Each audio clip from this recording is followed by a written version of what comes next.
Okay, well, good morning, good afternoon, good evening, everyone. I think we will get started. We are waiting on one more panelist, Dr. Miyeon Oh, but we'll get that fixed. I'm confident, and she'll be able to join, but we don't want to delay everyone. So let's get started. I want to welcome you all briefly to the second session of our three-part U.S.-China Rivalry Conference. Some of you were with us about 12 hours ago, and you can attest to the vigor of the discussion and debate in session one, which featured leading international affairs thinkers in the United States with Princeton's John Eikenberry, in China with Peking University's Wang Dong, moderated by one of the leading thinkers here in South Korea, Professor Moon Jung-in of Yonsei. And we had Stein Tonneson of PRIO serving in the role of what he described as the third force. So that was a lot of fun. It was an enlightening evening with a very serious topic and gave us a lot to think about. We had great participation from the audience, and so we're really happy to see that kind of interaction, both between the panelists and bringing in your questions. And so I want to encourage you, those of you who are out there today, to please actively use the Q&A feature there and fire away with your questions, and we'll do our best to integrate those into the session. Or our great moderator for today, David Plott of the Global Asia Journal, will do so. Just really quickly, for those of you who weren't here and are new to this, coming in the second session, this conference is the creation of Yonsei's Center on Oceania Studies. And so there is, if you look at the program as a whole, there's kind of an Oceania twist to it. At our center, we decided to tackle one of the great dilemmas, as we see it, facing both Korea and the Northeast Asia region, as well as Oceania. That question being, what does the emerging US-China rivalry mean to us and for us? And so that's really the central question running through the three sessions. We want to acknowledge, again today, the Asia Research Fund, whose generous support made it possible for us to put together this really extraordinary three-day gathering of experts to help us think that through. So without further ado, I want to turn it over to my good friend, David Plott, who is a man of many talents, but he's here, as you can see in the background, in his capacity as editor of Global Asia, the quarterly journal that he's been in charge of for many years and doing really exceptional work in putting that journal out. David is himself deeply knowledgeable about the Asia region, being based now out of Hong Kong and based in the region for a long, long time. So he could just as easily have served as a panelist, but we're delighted to have him, and we appreciate him playing the role of a moderator. So David, I'm going to turn it over to you. And as you guys are get going, we'll ensure that Miyeon Oh is able to join as well. So David, please. Great, thanks. Thanks for that introduction, John. And I just wanted to add to what John said about last night's session, which was really fantastic, and it was recorded. It will be posted. For those of you who didn't see it, I would strongly encourage you to go listen to that. But today we've got a great panel. We just got Miyeon Oh just joined us, so we're great timing, Miyeon. So sorry. We've got a great. No worries. We actually do have a section in this panel on technology, so maybe we can talk about that. We've got an excellent panel today. We're sort of drilling down into the issue of the US-China rivalry by looking in four areas: geopolitics, geoeconomics, technology, and values. Now, that's a lot to cover, but we want to hit on the high points. we'll have the panelists whom I'll introduce in just a moment first speak for about 10, maybe 15 minutes each, presenting their views, and then we'll follow with questions. I strongly encourage you to join in that conversation, to go into the chat function and pose your questions, and I'll be happy to pass those along to the panelists. So without any further introduction, we've got Ryan Haas today, a senior fellow at the Brookings Institute, and Michael H. Armacost chair. He's the author of, if you haven't read it, I strongly encourage you to do, Stronger, Adapting America's China Strategy in an Age of Competitive Interdependence. He'll be talking about geopolitics. Miyeon Oh, who will be talking about geoeconomics, is a director and senior fellow of the Asia Security Initiative at the Atlantic Council. She was also instrumental in drafting the final report of the Atlantic Council's Asia Pacific Strategy Task Force. And in the fall of this year, she was appointed director and senior faculty lead of Korean Studies at Johns Hopkins University School of Advanced International Studies. Heejin is professor at the Graduate School of International Studies, Yonsei University, and someone whose academic specialty is multidisciplinary, cuts across a lot of fields, but he's written extensively on technology standards and the process of standardization, a very, very important element in the world of technology, and he's leading the Center for Converging Industries and Standardization at Yonsei University. And finally, Maria Repnikova is a scholar of Chinese politics and assistant professor of global communications at Georgia State University. Will be talking about the issue of values, and she's well positioned to do that. The author of Media Politics in China, Improvising Power Under Authoritarianism, a book that won the Book of the Year award from the International Journal of Press and Politics. So we've got a great panel. Let me just jump right in. Ryan, the floor is yours. Well, thank you, David, and thanks to John for including me in this great discussion. I'm really happy to be a part of it. My goal is going to be efficient with my opening comments, both because I'm eager for the conversation that we're having, but I'm also really interested in hearing from the other panelists. But in the brief time that I do have, I plan to address three basic issues. The first is to try to retrace a little bit the steps that have led us to the present moment of US-China geopolitical competition. The second is to try to examine what the United States and China are competing for in the geopolitical space. And then the third is to try to be a bit speculative, hopefully not too irresponsibly, about looking ahead to the future of where this geopolitical competition may lead us. In terms of the context, my sense is that the geopolitical competition was increasingly evident by the end of the Obama administration in late 2016. China had become a truly global actor by that point, with global ambitions and the capacity to act on those ambitions. It was evident through the Belt and Road Initiative, the Asian Infrastructure Investment Bank, the BRICS grouping, and all of the derivatives of it. And China also was increasingly seen as a capable challenger militarily of the United States, with the ability to hold American interests at risk by that point. And it was against that backdrop that then Secretary of Defense Ash Carter introduced the concept of great power competition in 2016.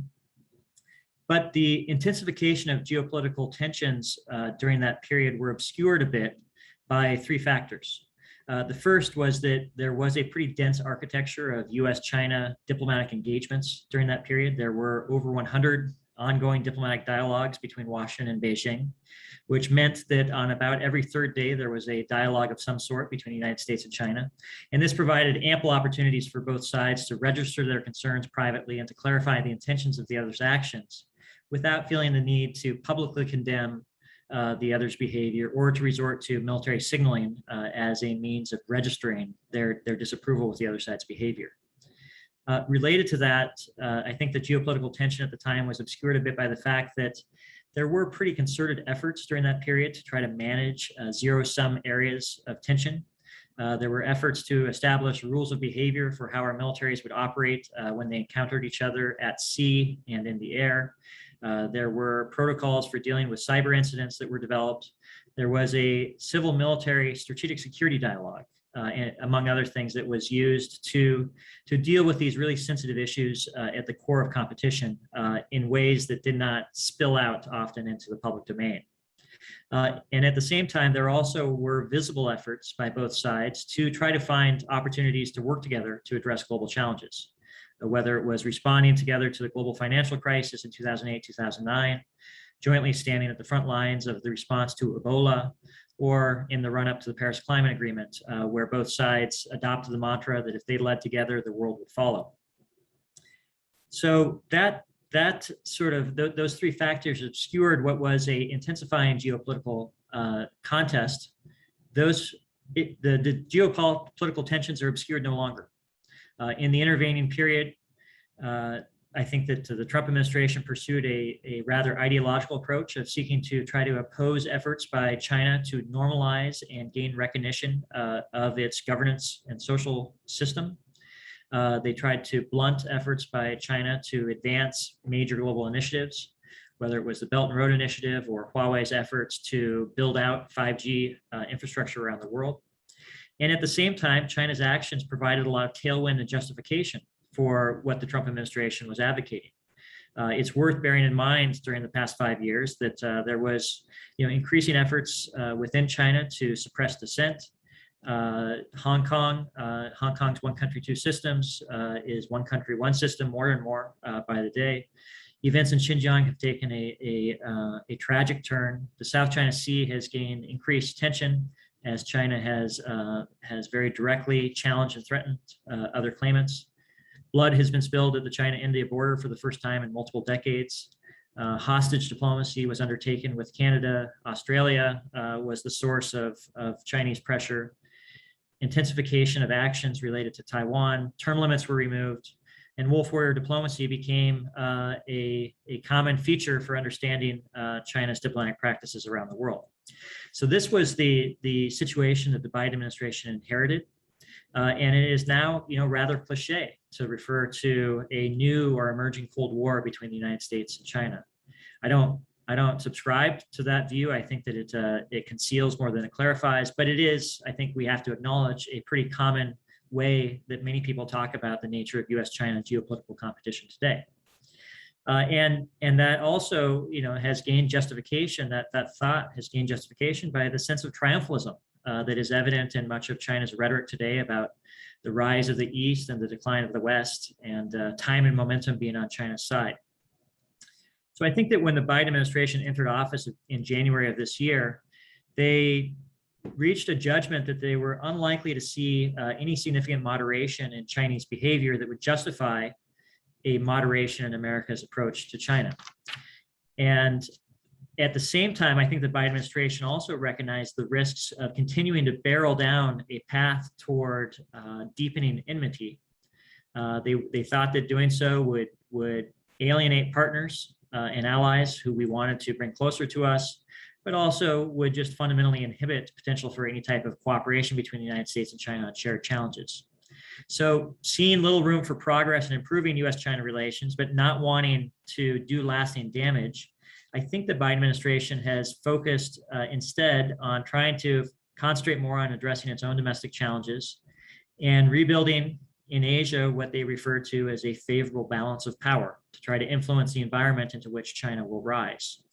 And at the same time, they have tried to restore some connectivity between Washington and Beijing in order to manage levels of pressure and not allow tensions to spiral out of control. So I think that that's roughly where we are at this moment. But it's also worth taking a step back from the current moment to reflect upon what exactly it is that we are competing over. because I think that the United States and China both recognize that they are and will continue to be central powers within a single international system. Both countries have deep interconnectivity with each other. Both are capable of doing immense harm to the other side, but not without hurting themselves in the process. Both sides want to limit vulnerabilities to the other, but neither side necessarily sees the use of force as a viable path to achieving its national ambitions. And I think both sides, the closer you get to the leaders, the more clear it becomes that if there were conflict, it would be the first conflict in human history involving two nuclear powers with long-range strike capabilities and immense cyber and space capacity. So I think that the prospect of advancing interest through conflict is not one that is available to either side in this geopolitical contest. And at the same time, I also don't think that it will be possible for either side to form permanent blocks in opposition to the other. There's just a natural fluidity in the international system right now. I'm not aware of any country that is particularly interested or open to the idea of joining an anti-China or anti-American bloc in opposition to the other. And it'll be very difficult as a result for either the United States or China to exclude the other from any region of the world. So what exactly are they competing over then? I think what they're trying to do is they're both striving over time to outperform the other. Both countries believe that their governance system is best positioned to address the challenges of the 21st century. And they both recognize that prestige will derive from performance. The country that delivers results will be the country that enjoys the pull of power in the international system. And I think that in essence, this is the nature of geopolitical contestation between the United States and China today. So if you accept that proposition, then the next question is, where does this take this? Where are we headed? And there are many analysts over time who have extrapolated from the present moment in US-China relations to predict the future. They've often found their predictions frustrated by reality. Because the simple reality is that the United States-China relationship has traveled many zigs and zags, ups and downs that have been often impossible to predict in advance, but easy to see in reverse. And so I guess part of what I'm trying to do is to introduce a suggestion of a little bit of intellectual modesty in how we anticipate the future. But even if you accept that, I think that each country's trajectories ultimately will be defined foremost by how they address their own vulnerabilities, how they nurture their own strengths, how they demonstrate the capacity to lead in galvanizing solutions to global challenges. And the more that leaders in Washington and Beijing focus on these tasks and less that they focus on each other, I think over time, the more space that will open up for a bit of a recalibration of the US-China relationship. And leaders in Washington and Beijing may get nudged by reality in this direction, because we are facing immense global challenges right now, whether it be climate change, pandemics, social inequality. For much of the rest of the world, the moment that we live in today is not a moment of great power competition, it's a moment of great global challenges. Great power competition is popular in Washington and Beijing. I'm not sure how much purchase it has in every other capital around the world. So there will be growing global demand for the United States and China as two countries with unmatched capabilities to deliver global public goods. And whichever country rises to this moment to demonstrate itself as being capable of delivering these global public goods, of galvanizing actions to address these global challenges, I think will earn itself recognition as a leader on the world stage. And so ultimately, I think this is the space to watch as we try to determine the direction of geopolitical competition between the United States and China going forward. With that, David, I'll turn it back to you. Thank you. Great. That was an excellent presentation, Ryan. A lot to both worry about and to be modestly optimistic about. Now, China wouldn't be a rival of the U.S. now were it not for the extraordinary economic performance the country's experienced over the last several decades. Which takes us to our next topic, geoeconomics. And Miyeon, I'll turn it over to you. Thank you, David, and thank you, John, for really having me today. And it's such a pleasure to be back, although it's virtually, to my alma mater because I'm also from Yonsei University. So I actually would like to make a quick comment first. So my topic is geoeconomics, as David said, but I would like to just quickly say that I think geopolitics, geoeconomics, and technology are all interconnected. I understand that the next panelist, Dr. Heejin Lee, is also going to talk a lot about technology and digital connectivity. But then what I focus on also digital connectivity, but in order to better understand the different trajectories that I think some Asian stakeholders in Southeast Asia trying to actually build in terms of responding to the US-China strategic competition. And here I'd like to take a step back, like Ryan Haas, just share views from Washington, DC.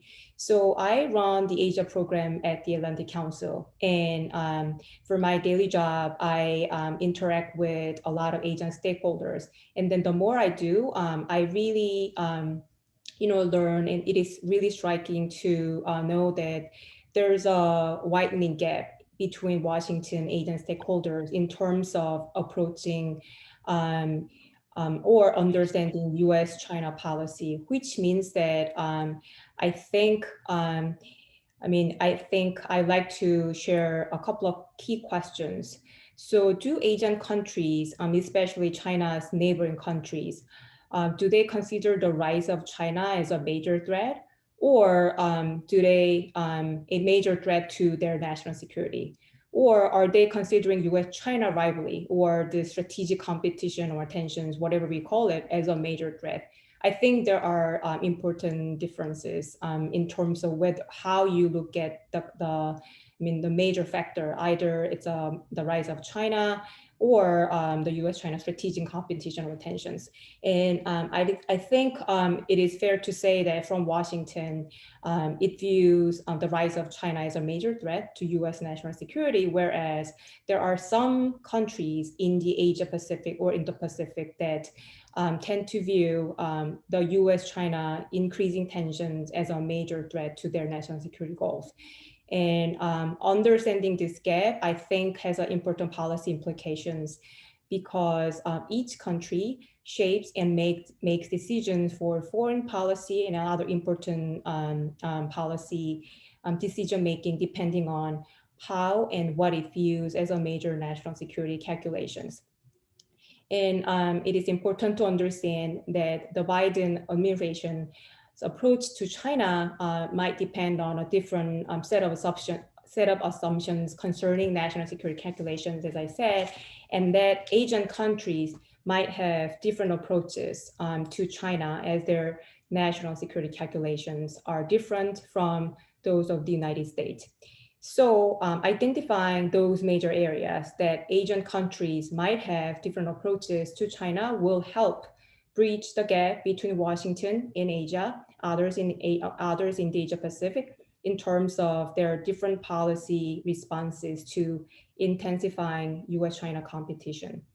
So today's panel, we work on each working paper, and I try to focus on the digital connectivity efforts that both the United States and China are making in Southeast Asia.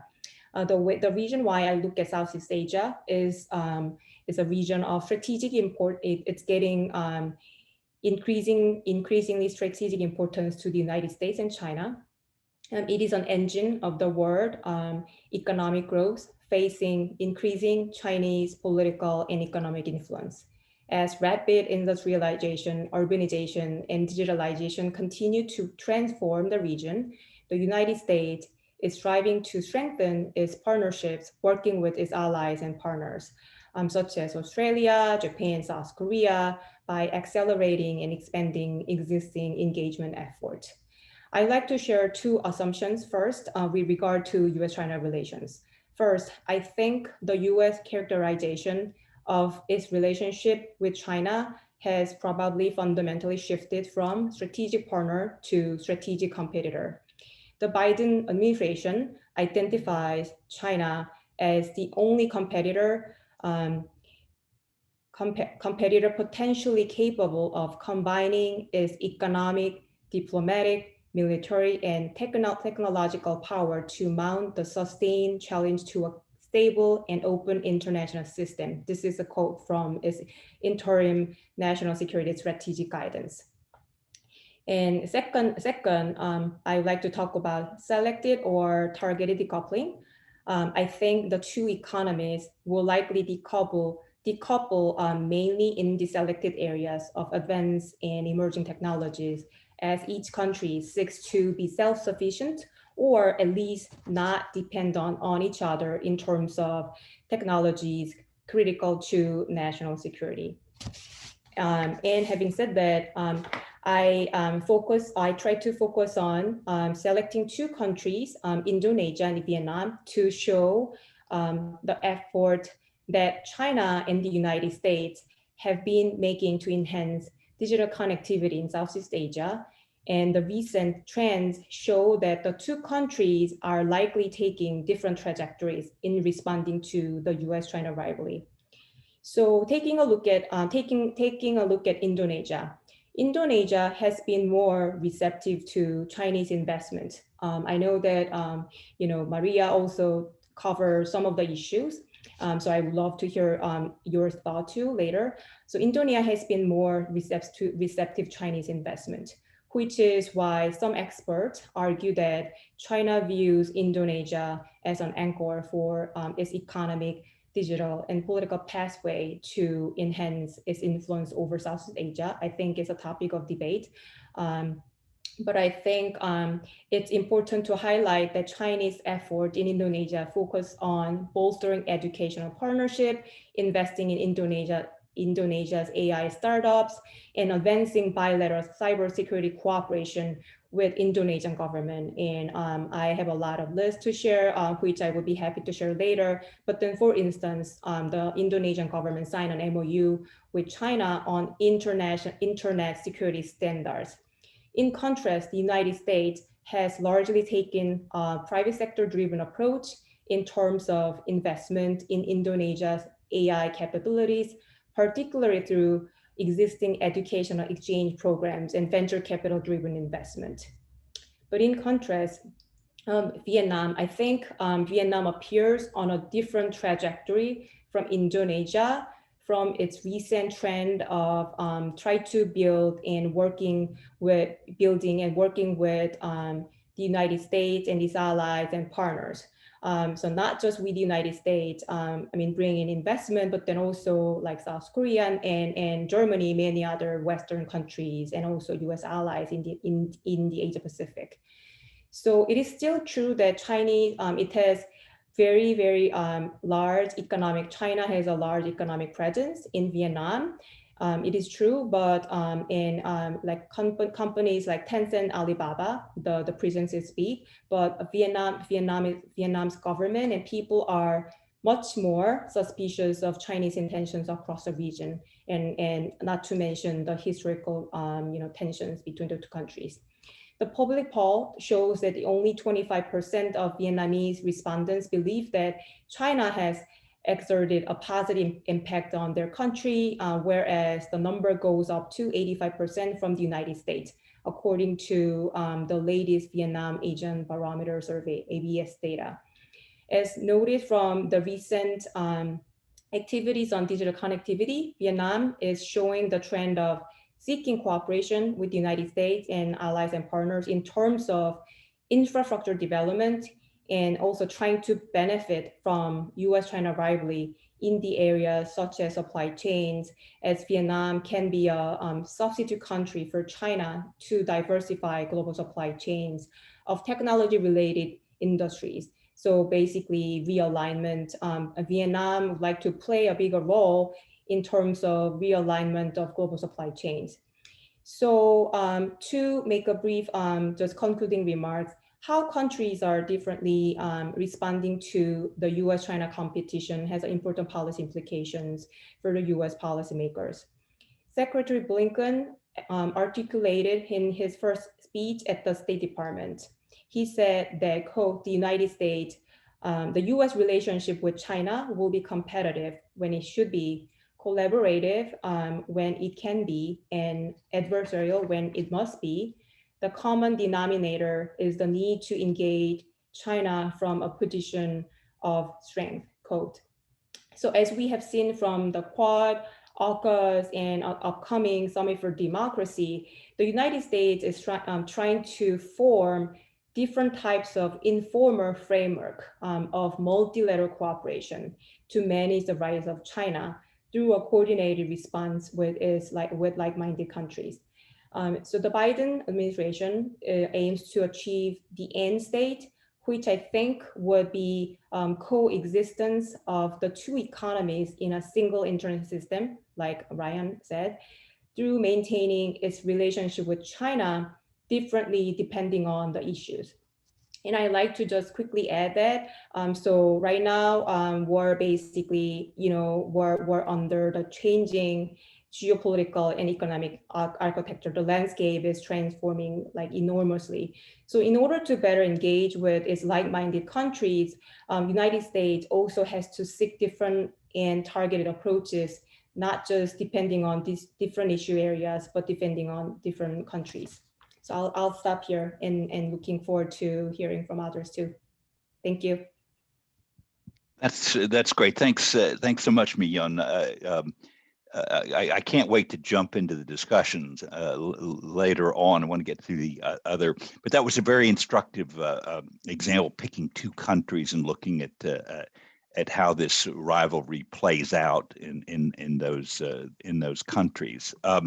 The next topic is technology, which has been increasingly important in relations between the U.S. and China. And for that, Heejin, you wanted to focus on the issue of technological standards and standardization. So please, go ahead.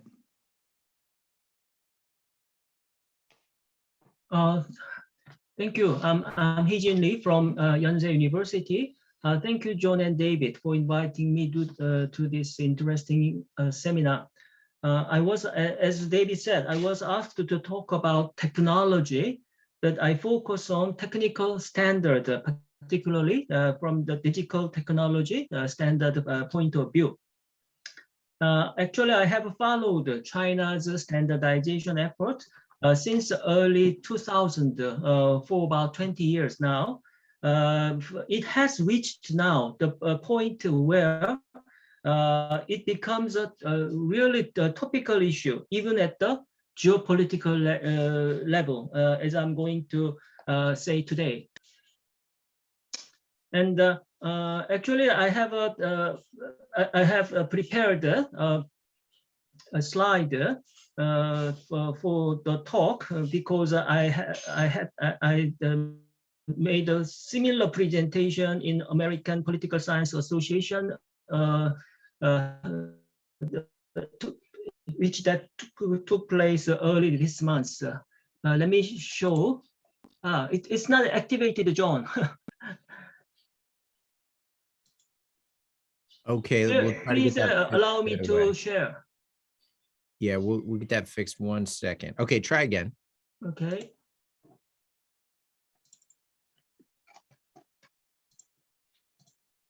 Right.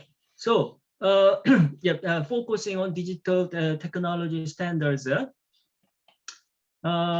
is the outline.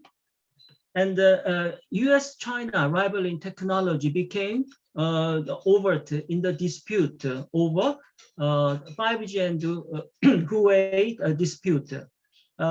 Some of you may aware of that. At the center of the 5G dispute lie 5G standards because China successfully dominated in 5G standardization. As you see from this table, the standard essential patent is a patent that must be used to comply with that standard.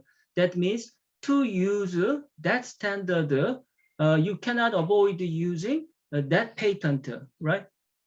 So over 1/3 of SEP, standard essential patents, are held by Chinese companies. So China's 5G standardization is grounded on intellectual property rights-based standardization. That is different from previous generation of standardization based on the simple logic of China's huge market. If we make a standard, they will follow because our market is so big. That was the simple logic. The previous standardization effort based on. Many of them didn't make a success for various reasons. And 5G is more important because 5G technologies will be used not only in conventional mobile communication sectors, but also in emerging technology sectors like autonomous connected cars, AI, smart factories, and every technology we are now talking about. So it will be basic infrastructure. Because, as I said, China has the substantial portion of the standard essential patent. The more the standard concerned with 5G are adopted in many emerging services industry, the more profit SEP owners earn. So SEP owners have usually power over standard. I think that is why the US takes it so seriously, the standardization issue, and the response is to so fiercely China's rise in international standardization, particularly in 5G standardization. And this shows the US responses to China's rise in standardization in general and the 5G standardization. I think all of you know this the document, but in this document there's a very interesting. There is something very interesting. The word standard, the meaning, technical standard, industry standard used so many times. It is unprecedented that the word technical standard appears repeatedly in the top-level strategic document announced by the White House. There are three main points to my understanding. One Belt, One Road. The project is, simply speaking, standard project. It tries to expand the use of Chinese industrial standards along the road. And US, we will continue to lead in innovation and setting standards in key emerging areas like 5G and artificial intelligence. And we will work, we will do this in cooperation with our allies and like-minded countries to ensure that discriminatory industrial standards do not become global standard. It is needless to say that discriminatory standards mean standard made by China. And this continues with, of course, Biden. These are some of the quotations I got from his paper written before his election. What is the, he didn't use the term standard, but he used the word rulemaking. Actually, one of the pillars in the global rule setting is standard and standardization. And there are 3 points. We will lead rulemaking, and we will lead the leadership in Asia, AI, 5G by rulemaking, and we will work with our allies. And I'd like you to pay attention to another statement. He said we would not allow the situation where the rules of the digital age are written by China and Russia. So, and this another document, this document he issued the executive order, and the ensuing report also emphasized that this report identified key areas where government could play a key role in setting standard and establishing by strong domestic standard and international standard. Right. So that's why I call it geopolitics of technical standard. Standards are not just competition at technical, industrial, and economic level, but upgrade to the geopolitical level. So I'd like to call it standard world war because it is taking place at the global level and may affect all the countries regardless of their direct involvement. Some of you may not may know that standard cooperation, the statement of standard cooperation appear in the US-Korea, US-Japan summit statement focusing on 5G and 6G and the Open RAN. So for China, standards are not just a tool of competitive advantage in industrial and economic level, a strategic vehicle. And the US also formalize through the document standards as a tool for global strategy. So it will get fierce and fiercer in digital economy. The impact are much stronger in these emerging areas like 5G, AI and data and digital trade. So we can see this through several documents. In China, the China Standard 2035, they emphasize there is no rules made in these emerging areas. This is an opportunity for China. So we should focus on this area. And last week or in this month, early this month, they announced a new outline for national standard development. Here again, the technical, key technical fields like AI, quantum information and biotechnology, standardization research will be much stronger, emphasized in these new areas. And the same, we can see it's the same in US as well. US approach to standardization is well known for its hands-off market-based approach, but now we can see some nationalistic orientation, right? So this is some of the indications the US approach to China is changing. All these documents recommend the government should play a role in standardization to overturn China's dominance in emerging technologies. And that's why it may lead to decoupling in standard.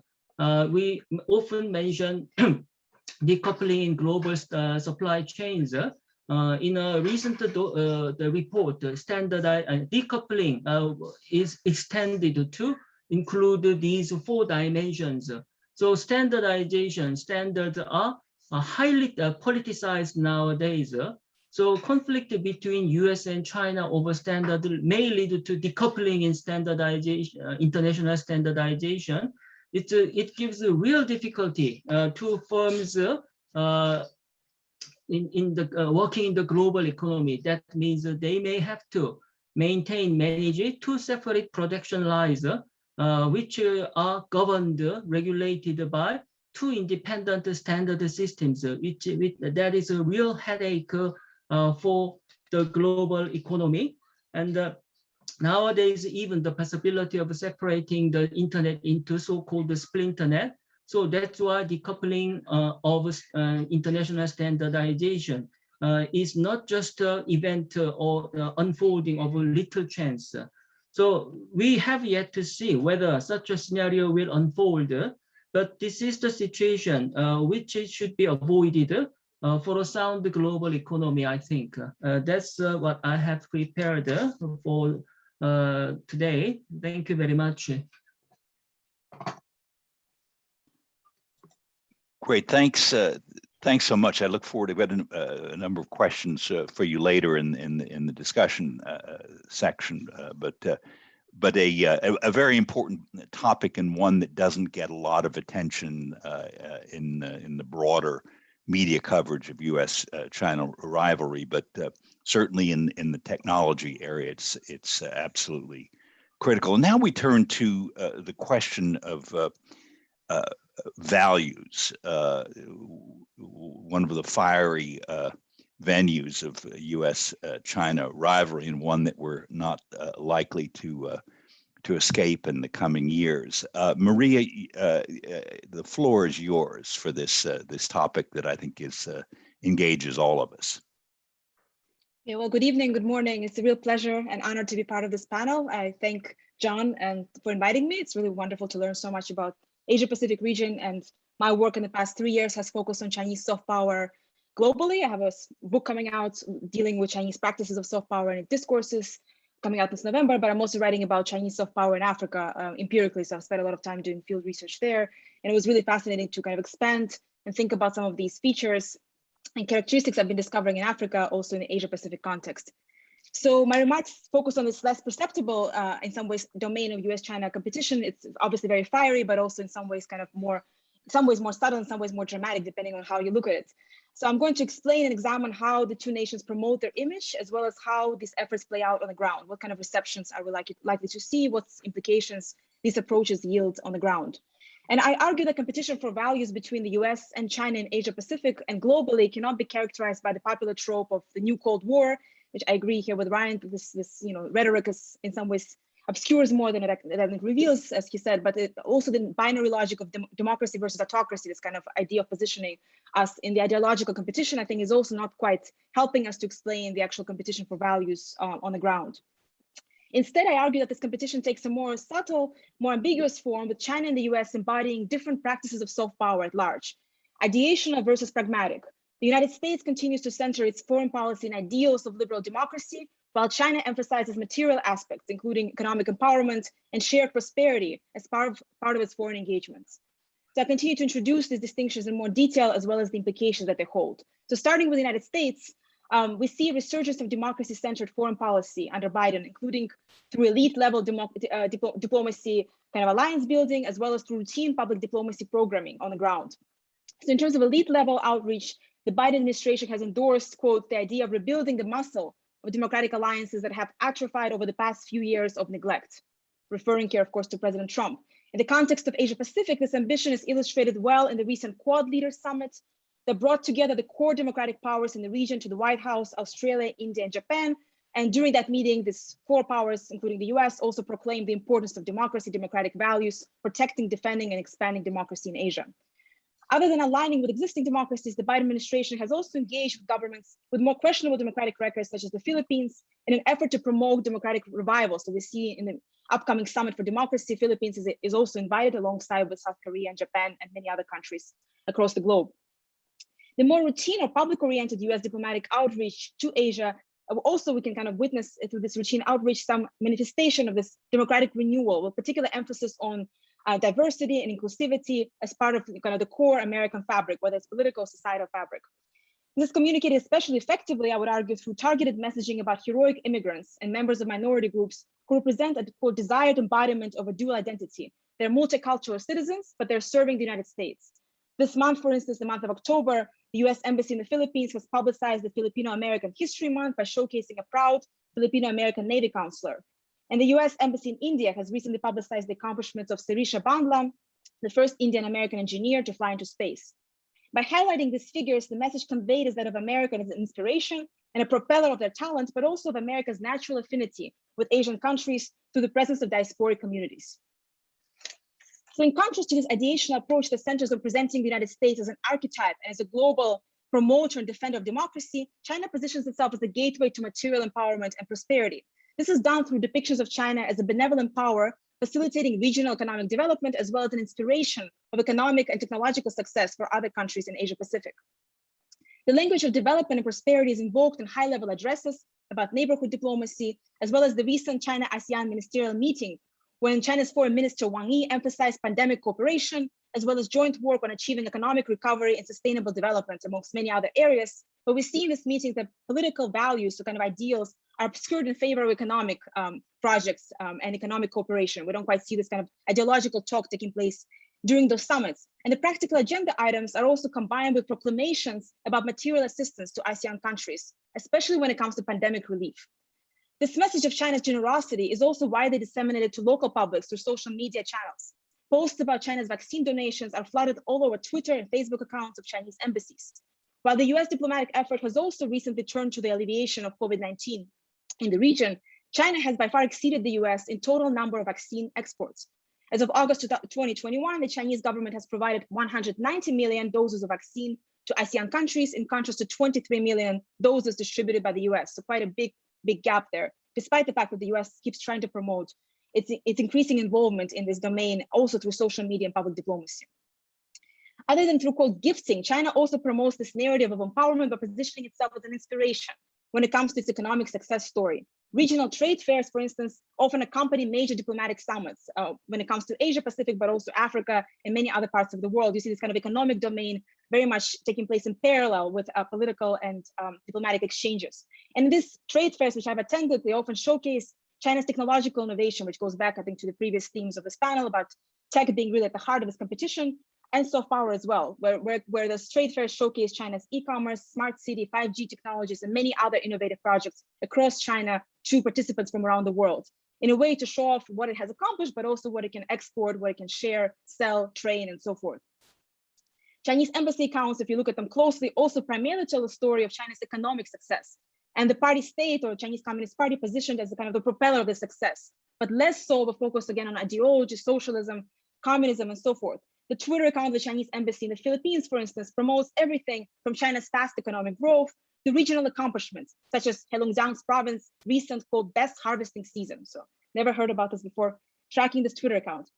Some diplomatic initiatives such as trainings of elites and professionals also combine the projections of China's generosity and its inspirational accomplishments. In recent years, China has initiated a variety of training programs targeting ASEAN countries, covering a number of fields, from agricultural development to cancer prevention. They're also increasingly training journalists, especially from Southeast Asia. And that's a program that was actually mirroring what has been done in Africa, inviting leading journalists to spend a year in Beijing, learn all about China. And as a result, they hope to produce positive stories about China's relations with Southeast Asian countries. Last year, Xi Jinping has announced the launch of the China-ASEAN Human Resources Training Program as part of the Health Silk Road, which is a very interesting development taking place from 2020 to 2022. Aiming to train 1,000 administrative and specialized health workers from ASEAN countries. So we see also this fascinating parallel with positioning oneself as basically the fighter and the winner when it comes to the pandemic battle, but also as a helper, as a giver, and also as this kind of a system builder. It's not just about giving vaccines, it's also about setting up the summits, trainings, and allowing for development of different kind of health infrastructure across the region that spiraled and galvanized by China itself.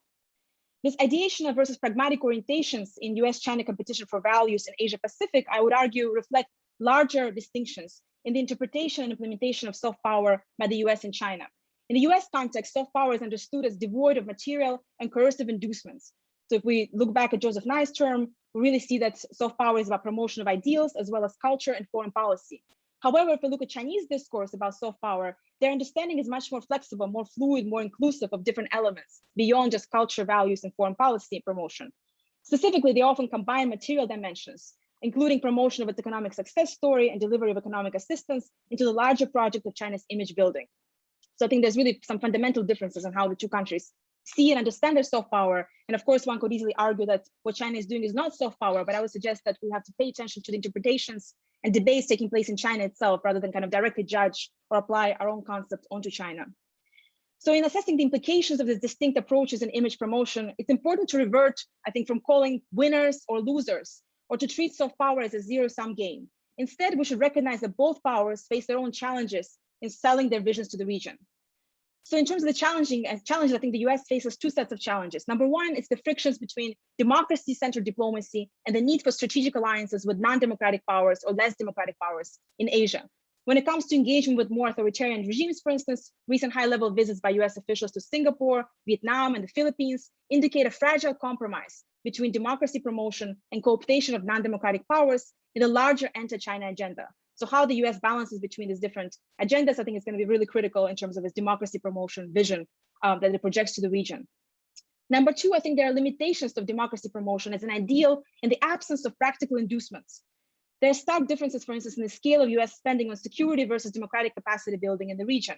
Whereas the US Defense Department has noted that it's going to be investing around $66 billion in the Indo-Pacific region for the upcoming fiscal year, 2022, the US investment into professional, educational, and cultural exchanges with ASEAN countries amounted to about $785 million, dispersed over a period of 15 years. So it's just really a striking gap between security and so-called soft power investments. And I hear this over and over when it comes to global engagements beyond Asia Pacific. How do you catch up? How do you promote your values if you don't really provide immersive opportunities to actually come to the US to study, to train, to experience America for what it offers?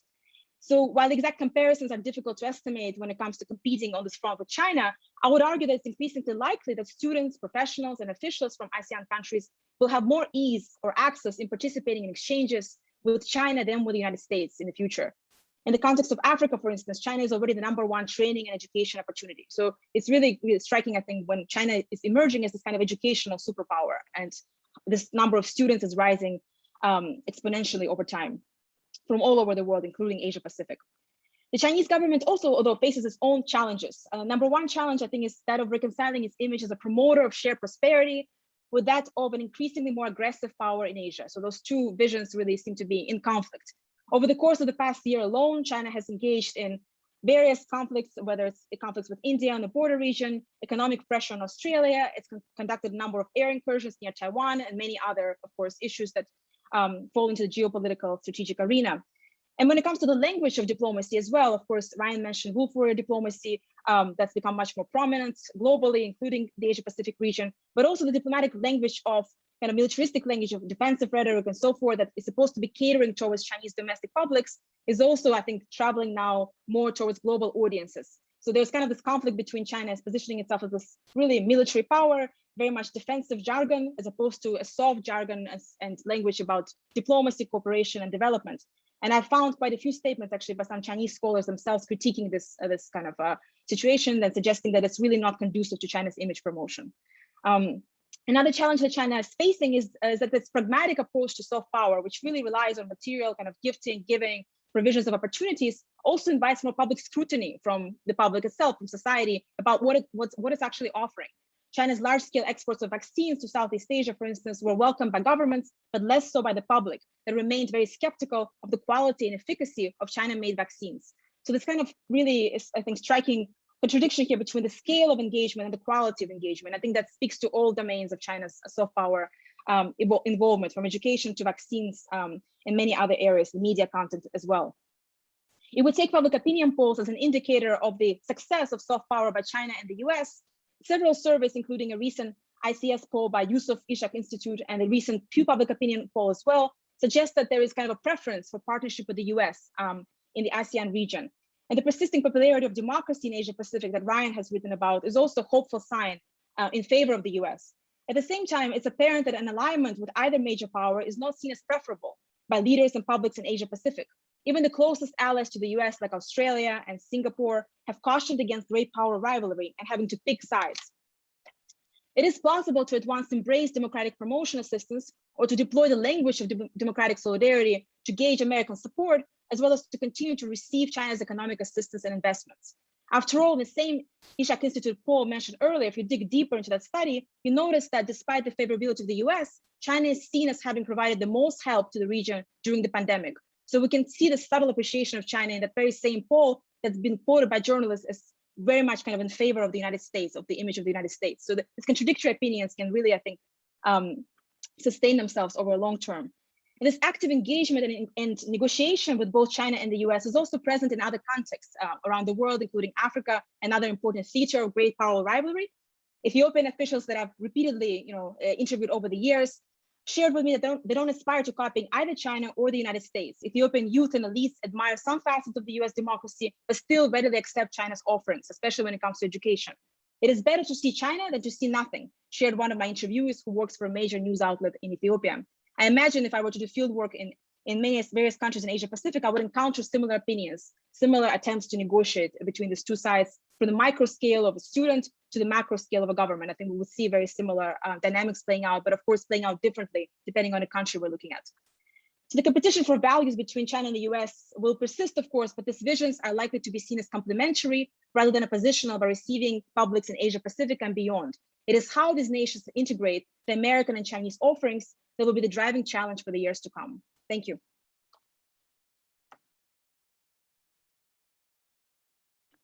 Thanks a lot. That's excellent, Maria. I feel like I'm someone who's in a hotel restaurant watching the buffet table being set with dish after dish after dish, and wondering when we can dig in. Well, now's the time to dig in. So what I'd like to do is, I've got one question I'd like to begin the discussion with, and then I'd like to invite the panelists to jump in and ask one another questions. We have some questions that have already come in from the participants, the audience, but and I'll read those in a moment. But my first question to all of the panelists is, there seems to be a general consensus that no one wants to have to choose between the US and China. Certainly here in Asia. Is that potentially a constraining influence on US-China rivalry? In what way will that reluctance of countries, let's say if we just talk here in Asia, the reluctance of countries in Asia to choose between China and the US, could that help constrain the rivalry? Maria, why don't you start there, and then we can run to the panelists. Thank you, David. That's a tough question. Is it going to constrain the rivalry? I guess I see that in terms of at least the rivalry in rhetoric about great power competition. I don't think that's going away. I think it's going to continue to be the key narrative that the US and China will be posing vis-a-vis one another. But when it comes to the actual success of this rivalry, or the on-the-ground policies kind of yielding results, actual outcomes, with either China or the US sort of winning this competition, I think that this idea that other powers or just other nations don't want to choose, I think that does constrain the actual outcomes of this competition, because we don't see the kind of ideological warfare of the Cold War where various countries actually aligned in camps. We don't see this alignment anymore anywhere, really. So I think even the closest sort of so-called partners to China or the US don't want to choose. That suggests that nobody else really does. So that means that the actual outcomes, the actual kind of effects of this competition are likely to be much more ambiguous, even though the rhetoric, the narrative is going to stay on the topic or the target of great power competition, because it suits both regimes. And I think also the domestic context really matters here. China has an increasing kind of spike in nationalism, cyber nationalism, and just generally the sentiment of nationalism. And it really, this kind of narrative really feeds into it. So if it's cut off, what's the narrative? If it's not China's greatness vis-a-vis the US, what is the China's greatness? What's China projecting to the world? And same thing, I think, for America. So that's my thought. Thanks, Ryan. Your thoughts? Well, I largely agree with everything that Maria just provided. I actually think that it's impossible to look at this question in the abstract, because you're absolutely right, David. I don't think there are any countries I can think of that are willing to choose one side or the other on an absolute basis to form a bloc against the other. It's just too costly and risky for other countries to embark on it. And why would they? Why would they want to? So there's going to be a lot more fluidity, which means that it's going to be broken down on sort of an issue by issue basis, where countries will lean in one direction on one issue and another direction on a different issue, but try to preserve their space for strategic autonomy throughout. And the optimistic scenario is that this dynamic creates a bit of a race to the top dynamic, where the United States and China both try to outdo each other. So just as a practical example, you saw at the United Nations General Assembly that Joe Biden introduced some pledges on climate change, and Xi Jinping tried to outdo him 2 hours or 3 hours later by announcing that China would no longer fund coal-fired power plants abroad. Well, the world's a better place for it, even if both of those actions were spurred in part by the competition that exists between the United States and China. So it is possible that this could lead to, a bit of a virtuous dynamic if it compels both countries to outdo each other. But it could also, break the other way if the United States or China uses greater coercive pressure to squeeze its partners into staying on sides with them. Great, thanks, Ryan. Miyeon, your views on that, particularly given the economic dependence of so many Asian countries on China. I mean, that's one of the great dilemmas. It's felt very acutely in South Korea, for example, where the country is heavily dependent on the Chinese for economic growth, and yet its security guarantees come from the U.S., so it's right in the middle. What are your views on this, on the possibility to constrain U.S.-China rivalry through the reluctance of countries outside to participate in that? Thank you. I agree mostly with Maria and Ryan, and I think it could both restrain or even stimulate or bolster. So, and because it's really issue case by case and the issue specific. So I mean, I think on the U.S. and it's going to keep just continuing its argument in terms of emerging technologies and human rights values and the Taiwan Strait. So I don't think U.S. would be really willing to restrain, just by realizing more about the dilemma that Asia countries are facing in terms of their reluctance, or they're not even incapable of choosing one over the other. But in China, I think it's also very interesting. Actually, I was watching this morning session, so in Korea time, last night session, I believe, and I heard a Chinese speaker, saying that he started with his opening remarks saying that he doesn't agree with the concept of the rivalry between the United States and China. So I heard a lot from the Chinese opinion leaders, and they try to just create the narrative and rhetoric that there are room for the two countries to collaborate. I hear them more from the Chinese stakeholders from United States, I think. But one point that I wanted to come back to you is actually the trade and economic challenges with China. So I think right now, what we hear a lot, also anything but trade. So we can talk a lot about digital governance in Washington, D.C., but then we don't hear much about digital trade. I know that that's a big concept in Asia, a lot of discussions, and I'm sure Dr. Lee knows, but then DEPA, the digital governance that South Korea is working on with Chile, New Zealand, etc. In the U.S. trade policy, I think is going to be the main area of divergence from what Asian allies and partners are pursuing for under their own trade policies. In China and Taiwan, they announced that they're willing to join the CPTPP. So I think that's the area that probably could restrain, right, United States in terms of their capacity. And then that's the room that China would like to fill the vacuum. So again, I think my answer is both, is either, it could be both restrain and bolster. But actually later, after we heard back from Dr. Lee, I also had a question about Maria later, because Please jump in now. Why don't we do that? And okay. We can go to Heejin. We'll go to you in a moment. Please go ahead. Thank you so much. So Maria, you talk a lot about democracy-centered foreign policy, and you mentioned in your paper that including via elite-level diplomatic alliance. So can you elaborate a little more why you're specifically framing elite-level diplomatic alliance? Would be really interesting to hear. Thank you.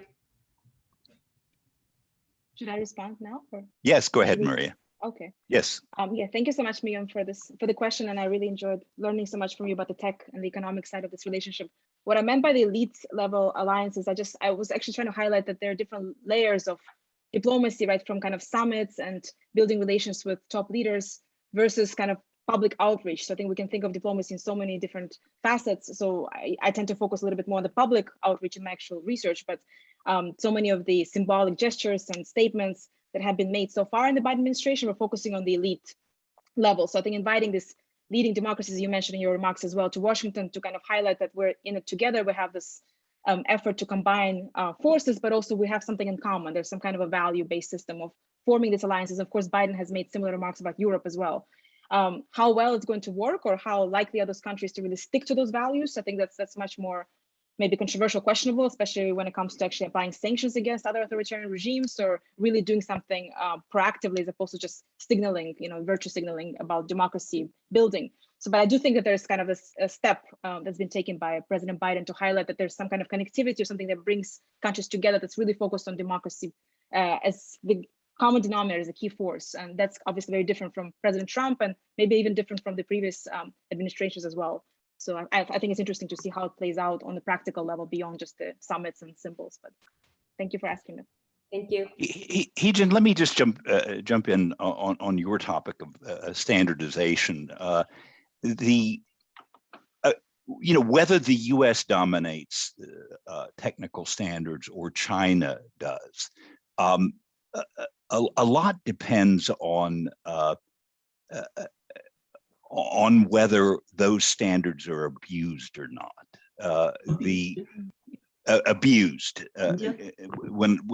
Because under the current system was largely U.S. dominated, the technical standards, and yet that didn't prevent a company like Qualcomm that makes the chips that figure in most mobile phones in the world. It dominates the market. It's run into huge antitrust problems in Europe, in China, in South Korea, around the world. Chinese antitrust regulators fined the company almost $1 billion. So did South Korean regulators for abuse of dominance of the standard essential patents. So even if China were to become more and more influential in technical standards, the real issue is whether those standards are abused or not. What are your thoughts on that issue? Because the abuse of standard essential patents is a very important issue in the field of technology. And as we move into connected vehicles, the Internet of Things, and so on, the importance of these technological inputs and the standards that define them are going to become increasingly important. Okay, thank you, David. I think the abuse of SEP, standard essential patent, is often a matter of degree. Actually, as SEP is protected by some patent laws, but some of the companies go to the extreme to exploit their power over the patent, right? So I think it is a matter of degree. So in principle, as you're aware of, and as I said, the holding standard essential patent is so powerful, which has been dominated by U.S. By recent years. China is challenging it in various new fields, and China is. That's why I call it's IPR-based standardization strategy, which is different from their previous attempt. So, yeah, am I answering your question? Yeah, I mean, it just strikes me that, one development in China in recent years is the proliferation in intellectual property courts in the last several years. And if you take a look at the cases in those courts, there are more and more of them involve standard essential patents. So the Chinese judiciary has become a venue of contesting abuse of standard essential patents. I'm noting the time here, so we've got a little less than 15 minutes. If you don't mind, let me just quickly deal with a couple of questions that we have here. This one's from Hunter Marston at Australia National University. He says, and I'll read the question, I agree 100% with Ryan Haas's view that the new Cold War analogy obscures more than it clarifies with regard to the US-China rivalry. Could he please clarify what he means by suggesting that both sides will decide that armed conflict is not an available option for furthering their strategic objectives? The enormous costs of conflict have not prevented great powers from launching what they viewed as preventive wars in the past. Is it safe to bet against war today? Ryan? Well, thank you for sharing this question. Hunter had an office next to me up until a year or two ago, so this is sort of a blue on blue attack here. Oh, here we go. Here we go. But I think Hunter raises an important question, and I'm glad that he gave me an opportunity to clarify my thinking on this. I don't think that we can rule out the possibility of conflict. I think that we have to remain absolutely prepared for it and maintain the capacity to deter the possibility of conflict.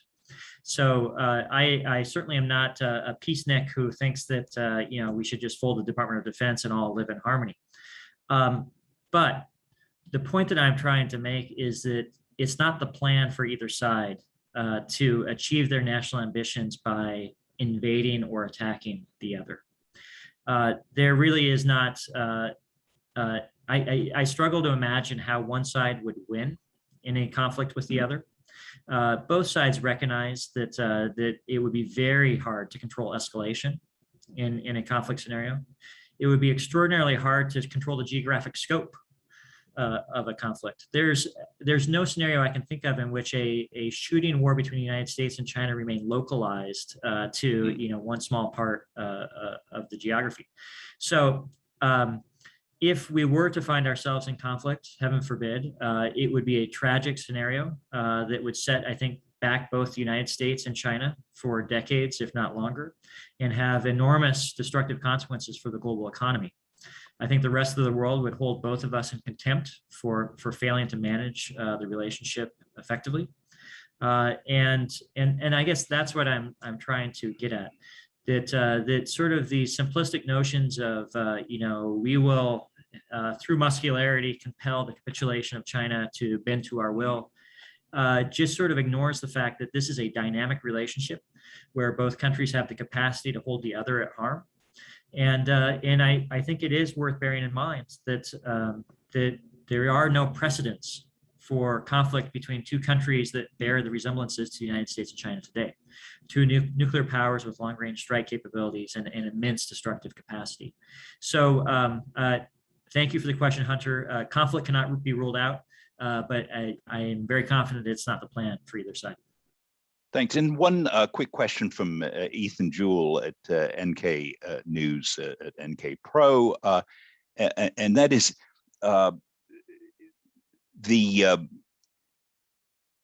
I'm just reading the question.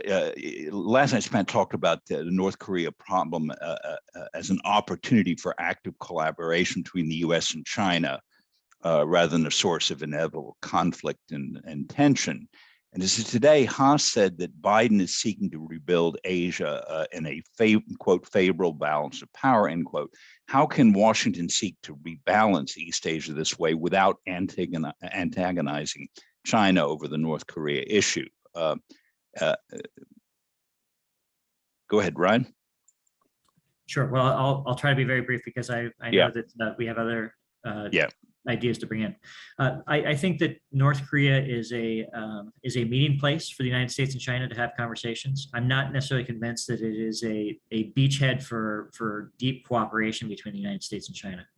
At a superficial level, I think both the United States and China believe that the world would be better if North Korea did not have nuclear weapons.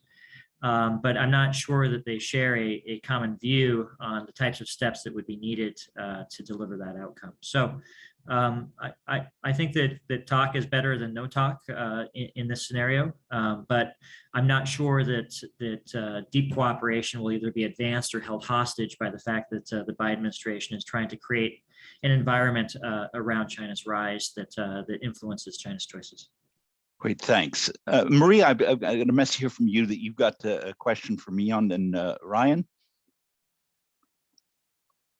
Oops, you're on mute. You're on mute. Sorry, there we go. The always technical error. Anyways, so I just have a quick follow-up question from the presentations of Miyeon and Ryan. For Miyeon, I was curious what explains the differences between Indonesia and Vietnam in terms of this receptivity towards Chinese investments and this collaboration with China in the economic frontier. I heard about the anti-China sentiments of Vietnam, but I was a little surprised that Indonesia is so receptive. I was curious why, what makes it such an anchor for China's engagement in the region. And for Ryan, you kind of concluded on this interesting note in terms of vulnerability of the two systems, as far as kind of, the image, but also just the overall competition, how vulnerable, how they can deal with those vulnerabilities. I'm wondering which system do you think is doing more to kind of address those sort of weaknesses and why? Thank you. Miyeon, you're on mute. Yeah, go ahead. Yeah, thank you, Maria. So, so since this digital DSR, Digital Silk Road concept was introduced in 2015 or 16, so in China has been providing a lot of financial, aid and investment to a lot of Southeast Asian countries, as you know. And I think it was really interesting to take a look at the trend and increasingly, so when it comes to Indonesia, so, and also based on what we do, like briefings and also like strategy sessions that what we call with Indonesia, learning a lot that they really try to keep the balance between China and the United States, and they rather not really take a position and also try to keep maintain very good relationship with China. And in terms of the cooperation in Chinese investment, I think Jakarta is really accelerating partnership with not only with the Chinese private sector, but also with the government too, in many like different levels. And it is really interesting to see that where like while Vietnam is focusing more on like developing infrastructure itself, but Jakarta is more interested in like AI and then this human resources exchange in so in educational program, etc. So I think it's more like a multi-tier level, and it's in also based on our, what I do with Vietnam and also what we, read a lot from the media and academic journals, and really there's really increasing level of anti-China sentiment in Vietnam, and which really affecting a lot in terms of bringing Chinese investment, but then not just the money itself, but then how are actually going to be spent, and then what are the real impact. So I think, I would be happy to talk with you more later, because what I think I also like to, turn it over to Ryan Haas. Well, just to make one brief point, not to detract from what you're saying, is that, it's important not to forget that there are undercurrents of anti-Chinese sentiment in Indonesian society. I mean, we don't have to go back to 1965 and hundreds of thousands of people killed in a clampdown on the Communist Party in Indonesia, and even in May 2018, during the fall of Suharto, a lot of the rioting in the stores that were burned were owned by ethnic Chinese. So while Indonesia's got open arms right now in terms of investments, at the social level, there are undercurrents there that can flare up and have historically flared up in Indonesia. Ryan? Yep, completely agree. Well, thank you for the question, Maria. My general sense, and I'd love to get your reaction to this, is that the United States has gone through a rough decade plus at home. It doesn't take a great social scientist to recognize that we're having deep social and structural stresses, that our democratic institutions are under strain right now. And the Biden administration's argument is that we are a democratic, resilient society who's capable of adapting to changing circumstances, and we're going to fix these issues and come out stronger. time will tell whether that proposition holds true. I think the Chinese have had in contrast, a pretty successful decade plus, and are feeling pretty good about the strength of their system for delivering fast results to meet challenges as they arise. The question, and it really is a question, is whether they are on the cusp of a tough decade ahead, just like we've had a tough decade behind us. If you look at, the delevering in the property sector, the cooling of economic growth, demographic issues, the debt overhang, the fact that they're really struggling to generate productivity gains, and just the social inequalities that exist. That's a lot for any leader to grapple with. And I think that the true measure is going to be what happens over the next decade. And I think that it's an open question. If I could just offer one final question, and I'll defer to you, David, on whether or not this fits within your plan. But as I was listening to Heejin, I really was wondering whether or not the dynamic he's describing creates conducive conditions for standard superpowers to emerge. Japan, the EU, Korea, these countries that can sort of step in to that gap and find a space to keep a single solitary system in existence rather than any split. Excellent question, Heejin. Thank you very much. Actually, I handed up because I wanted to add a comment to the Dr. Oh's talk. Just quickly, the training infrastructure in those investment from China and the US all has they all have implications for the standardization. Once they are because once they take one particular technology, they will be locked in. That's the reason they are so keen to enter the market. And thank you, Ryan, for your question. Actually, that's what I wanted to say. Those countries like Japan, Korea, United Kingdom, and the EU, those who have active players in international standardization, the regime, and those who have technical capabilities, we needed to make the venue all together, where all those countries work together to make rules or set standards that are not much dominated by either of China and Korea. Otherwise, as I said, it will be the fragmented standardization system will be really the worst scenario for the global economy and the companies. Thanks so much, Heejin. That little glimpse of optimism there, right at the end of this kind of cooperation. I apologize, I don't have control over time. It passes. But here we are. We're all standing in front of the banquet table, and there's a lot of uneaten food. But let's call that a good thing and figure out how best to dig in at a future time. So I wanted to thank all of you and turn over to my beloved colleague, John Delury, for the closing remarks. Well, thank you, David. Let me echo your thanks to that extraordinary group, lived up to high expectations and exceeded them. That was such a fascinating conversation to sit here and listen in. David used the metaphor of the hotel breakfast buffet. For me, it's sort of a mosaic that we're getting each piece of this relationship and the rivalry and what it means in greater detail. And we started last night with that, and now it's like 4 more pieces have come in, and it's really helping me get that composite picture.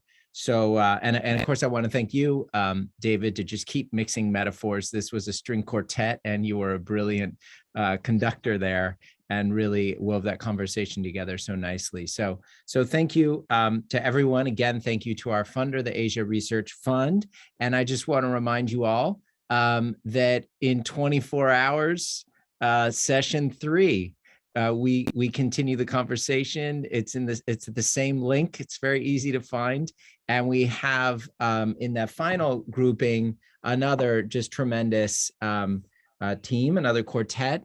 Sheila Smith from the Council on Foreign Relations will be talking about a sort of Japanese perspectives on the rivalry.